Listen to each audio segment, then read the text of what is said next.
good evening and a very warm welcome to VOS TV Weekly News Magazine, where we review our top stories in the course of the week. I am Isioma Okolie. In the course of the week, the Supreme Court affirmed Governor Monday Okpebholo's electioneering victory, dismissing Ighodalo's appeal as lacking in merit.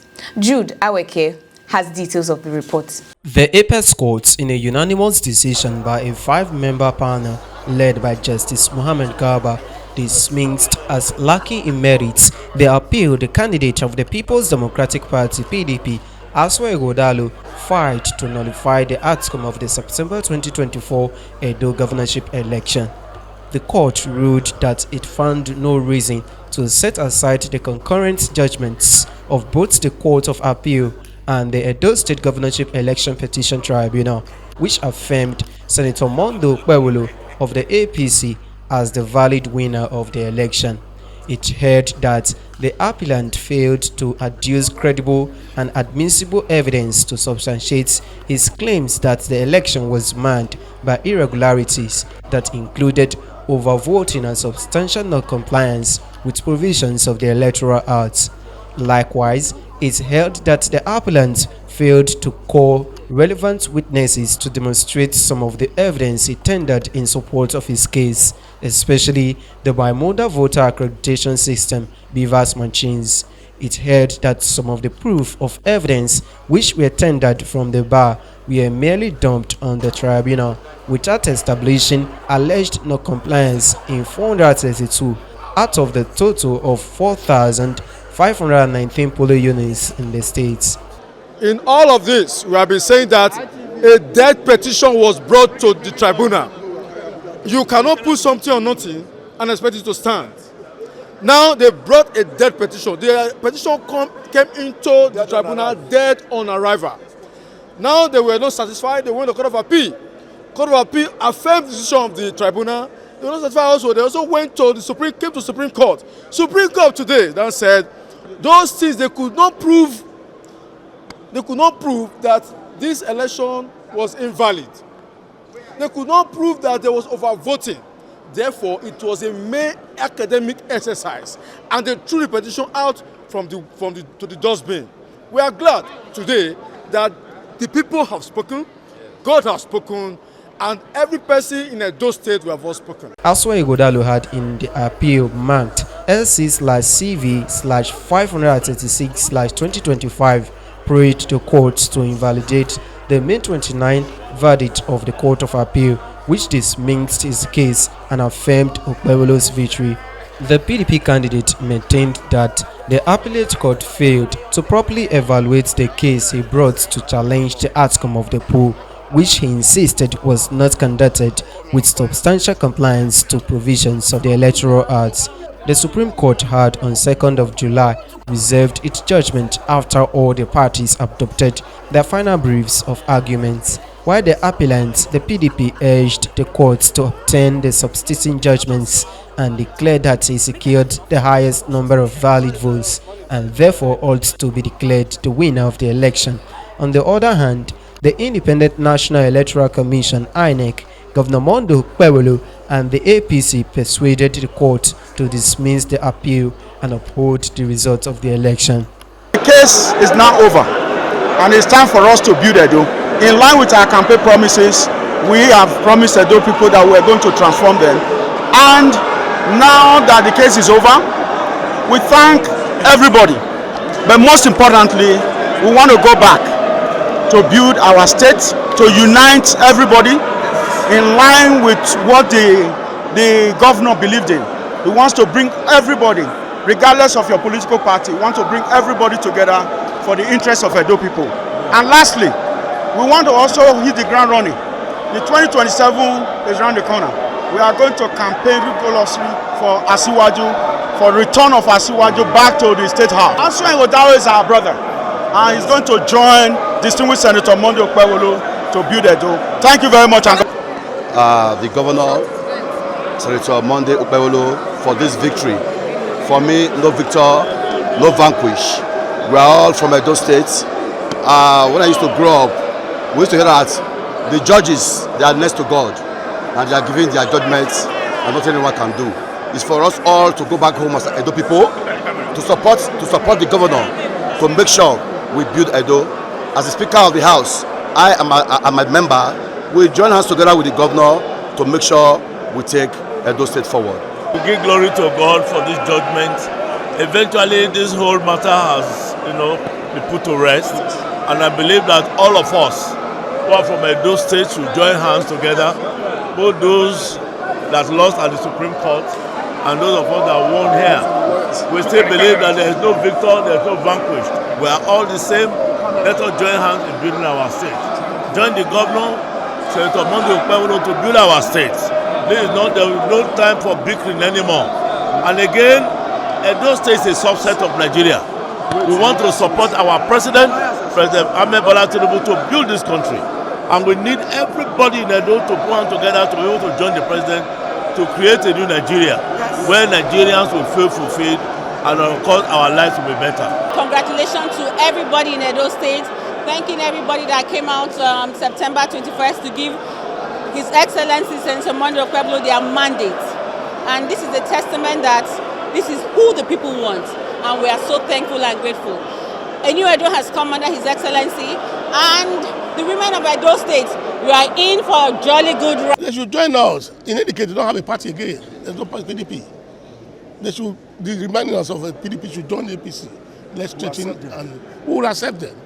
Recall that the INEC declared that Senator Monday Okpebholo of the APC secured a total of 291,667 votes to defeat his closest rival, Ighodalo of the PDP, who got a total of 247,655 votes. Dissatisfied with the results, the petitioners approached the tribunal, alleging that the election was not conducted in substantial compliance with the provisions of the Electoral Act 2022. The PDP and its candidate, Ighodalo, alleged that Governor Okpebholo did not secure the highest number of lawful votes that were cast at the election. It was equally the contention of the petitioners that INEC failed to serialize and pre-record some of the sensitive election materials that were deployed for the poll, a situation they said aided the rigging of the election in favor of the APC and its candidates. Specifically, the PDP and its candidates alleged that there was wrong computation of results in 765 polling units in the state, even as they produced 19 witnesses that testified and tendered exhibits before the tribunal. Among the exhibits the petitioners tendered before the tribunal included a total of 153 bimodal voter accreditation system VOS machines that were used in 133 polling units. According to the petitioners, results from the polling units were manipulated at the collation centers, a situation they said resulted in overvoting in favor of Governor Monday Okpebholo. In its judgment, the tribunal held that the petitioners failed to, by way of credible evidence, establish why the outcome of the election should be set aside. It held that the onus of proving that Governor Okpebholo was unduly retained by the INEC rested squarely on the petitioners, a legal burden it said was not successfully discharged. The tribunal stressed that the PDP and its candidates merely dumped exhibits before it without demonstrating them through competent witnesses as required by the law. It held that most of the witnesses who testified for the petitioners gave hearsay evidence, stressing that failure to produce polling units agents, presiding officers or voters who participated in the election to testify proved fatal to the case of the petitioners. The tribunal held that Section 137 of the Electoral Act did not preclude the petitioners from producing necessary and competent witnesses to testify in support of their case. It further dismissed the contention of the petitioners that, contrary to the provision of Section 73, subsection 2 of the Electoral Act, INEC failed to pre-record most of the materials that were deployed for the election. More so, the tribunal held that none of the VOS machines tendered before it were switched on to demonstrate that the number of votes recorded in the disputed polling units exceeded the total number of accredited voters. Following the affirmation of the judgment by the appellate court, Ighodalo took his case before the Supreme Court. where he also lost this Thursday.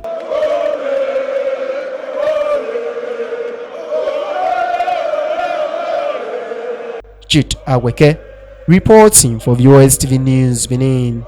Meanwhile, the Director of Publicity of the 2024 APC Governorship Campaign Council, Comrade Orobosa Omojo, has described the Supreme Court's verdict affirming the validation of the people's will, saying the opposition People's Democratic Party lost fairly.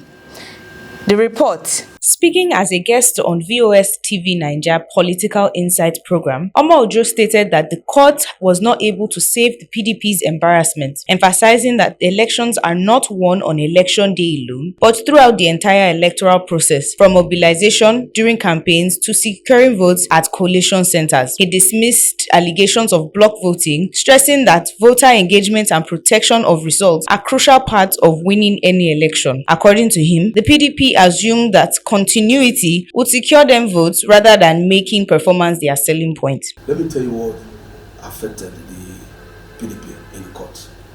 Remember I told you that election is a scientific process. Remember I said so? You can't build something on nothing. I said during the election that day, as people are voting, there should be another segment that is collating evidence or evidences, if you like. Election petitions are not based on emotion or hearsay or what the media writes out or the protest outside. You should be able to prove. You are alleging to say you were rigged out. Show us the unit, the word that you were rigged out. You are alleging that these areas, that there was no compliance to the Electoral Act, they were overvoting, there was irregularities and whatever. Prove it. So that's where our original copy of the result sheet comes in. So the precedents have been set, but I think what what the Supreme Court verdict did was to reaffirm, to re-echo, to say, politicians, don't bring your wahala to us in the courts. Do your work. Put your party. So we were able to sort out. We wanted the victory. We were hungry for the victory. Adams Smalley was hungry to rescue the state. We put in so much into it.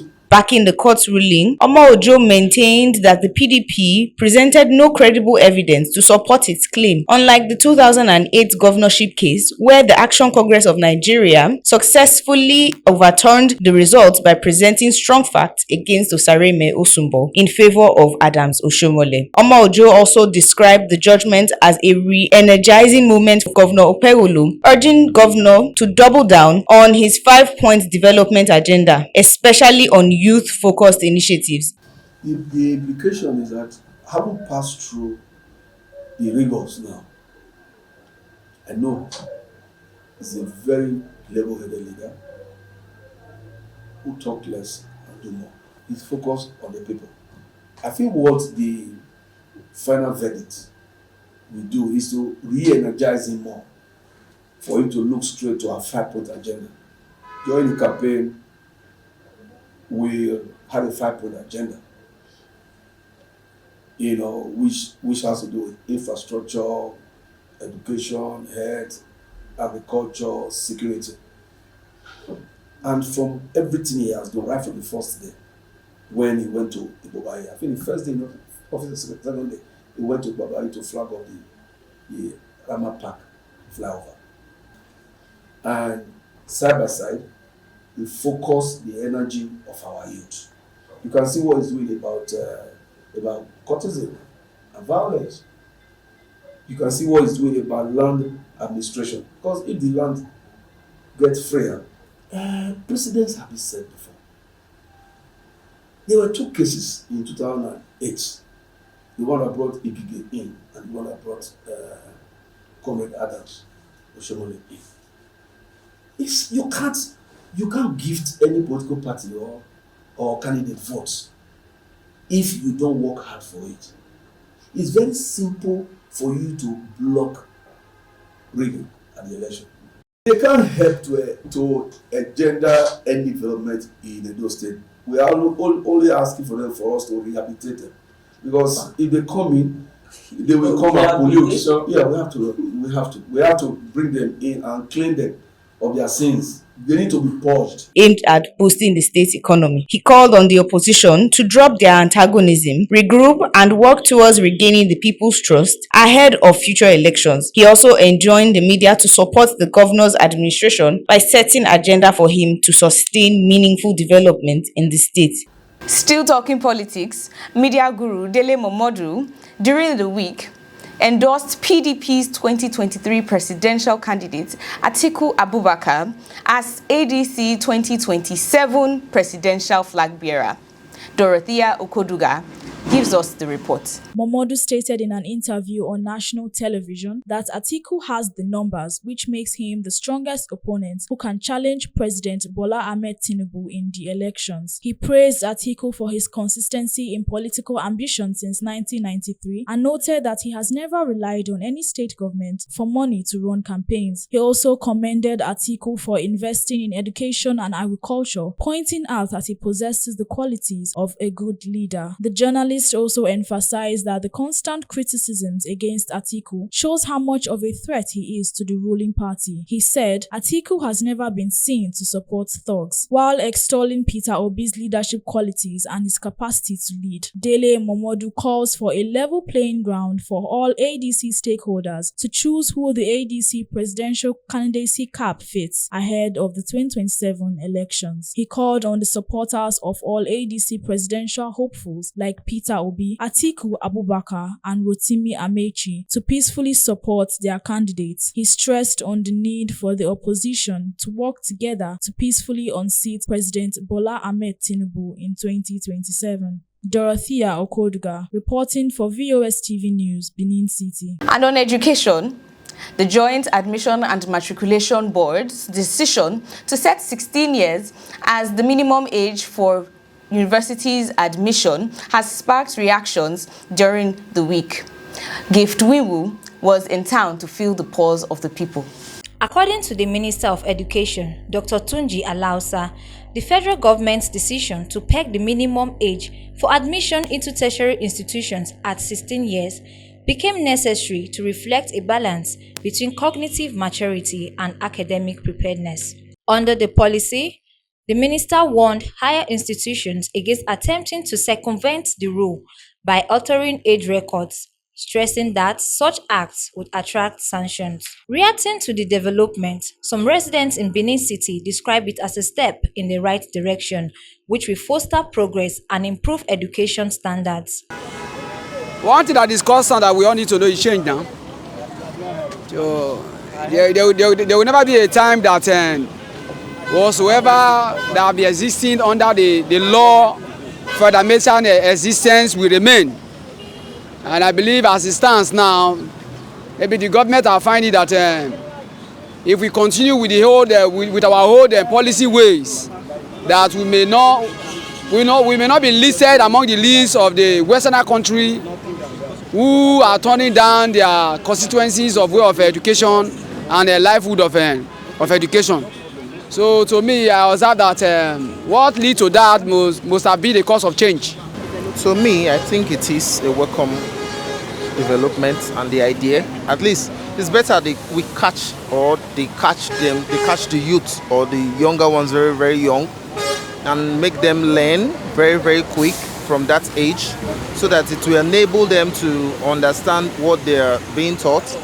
Because what we see now, most people, when they go into school with their age, most of them, they are not going with the knowledge to go and learn. Some are going there for courtism and then so many other bad stuff that are not really, really right. It's a good development. It's a nice one. Not every government can allow a 16-year-old to be in a university or even a tertiary education. So that's a nice development. Others, however, kicked against the policy, arguing that 16 years as minimum age for admission should be discouraged on grounds of psychological capacity and other factors. That age is really so minimum. It's really minimum. I think it should be increased to 18 because it's not all about going to school. Some of it, just being ready academically, they need to be ready like psychologically. There needs to be ready psychologically, and it's a really minimum age, really small age for people to go to, because they're still teenagers. To me, it's unacceptable. The reason why I said it's unacceptable is for that age bracket, I believe that child is quite an adolescent. Okay, the child is an adolescent. The government has vowed to strengthen mechanisms to ensure strict compliance with the policy. Recall that in 2024, the then Minister of Education, Tahi Mama, directed the Joint Admissions and Matriculation Board, JAM, and all higher institutions to shun admission of candidates below the age of 18, a policy which faced widespread criticism. With the new policy, admission seekers within the age range of 16 years are now guaranteed admission into higher institutions of learning in the country. Actually, it's risky at all ages, most especially the campus environment. One need to be matured before you get exposed to that environment. But to be sincere, when it comes to education, let government be thinking more of technical instead of this the former way we graduated, hold your CV and be looking for a job. There is no job. Implication? Well, I don't think there's any implication. How would there be an implication? Why would there be an implication? It's an upliftment grace to the parents. Gift Winwu, reporting for VOS TV Benin City. And to conclude the weekly magazine, the Edo State Police Command in the week foiled a planned cult clash in Benin City.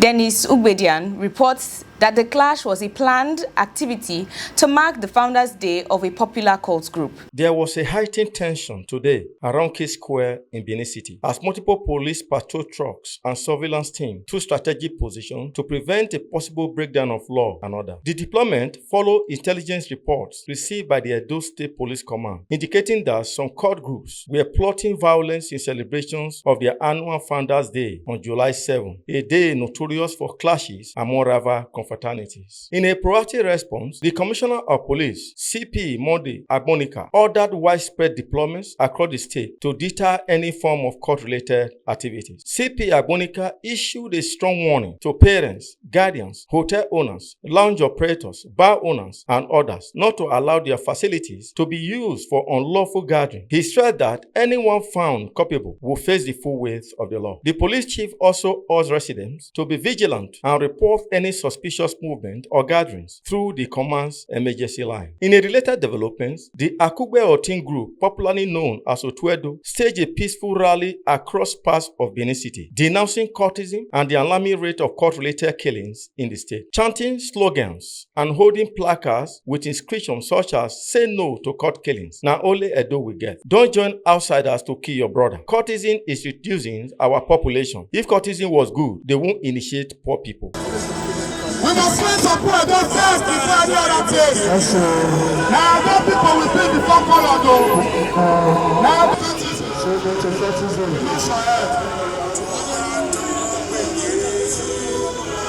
before blue will be other people.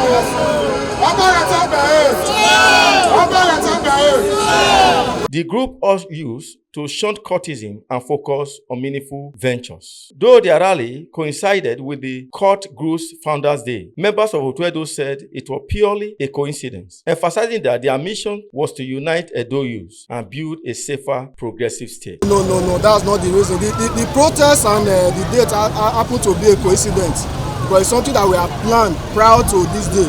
So it's not because of their movement, no. What we are doing is to rescue the life of our brothers, and they are now complementing the job that we are doing, so I applaud them a lot. The government have actually made the law that the law of death penalty, security is local. So they should try and make sure that their neighborhood watch, their local vigilantes, because these people that know the people living in their area. The future is this. The future is this. We want to see a better Edo. We want to see Edo where brothers and brothers can eat together. We want to see Edo where brothers and brothers can do business together without killing. We are tired of the bloodshed. We are tired.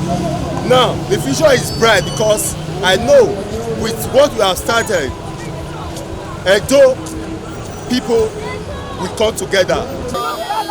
The rally, we are Okpebholo Youth Union. It's a new union, you understand? We just newly formed the union to fight against courtesy, against land grabbing. We not get youth for Benin again. There are no youths in Edo State again. Edo South has been a war zone. Irrespective of the color you belong, you must come to join us. And we have decided to put Edo first. Edo first before any other thing. So we have come out today to create this awareness, to call our Edo brothers to join hands with us so that we can see the way forward, so that we can put we can bring an end to this court killing and the land grabbing in Edo State. Thank you, my brother. As you can see today, we don't know if today is 7/7 or any Founders Day. You understand? Yeah. Today has been the date. We have been planning to come out and rally and also protest against this court killing. So whether today is 7/7 or whether today is Founders Day, we don't know, because none of us here belong to any society. You see the organization. The union is a registered union. We are registered under CAC. So as you can see, the government is aware. We are taking this rally to the other palace. But first, we want to go around, create awareness for our Edo brothers, our Edo sisters, to see what will happen for Benin, so that they will still carry this message. Go meet their Edo brothers when they ask. Go meet their children when they ask. You know, understand? And they will still advise them, make them not join court. Because if court is not better thing, therefore not they initiate poor people. Dennis Obodian reporting for VOS TV, Benin City. And that report ends the news magazine. On behalf of the producer, Jude Aweke, I am Isioma Okoli. Do you have a lovely weekend? Bye.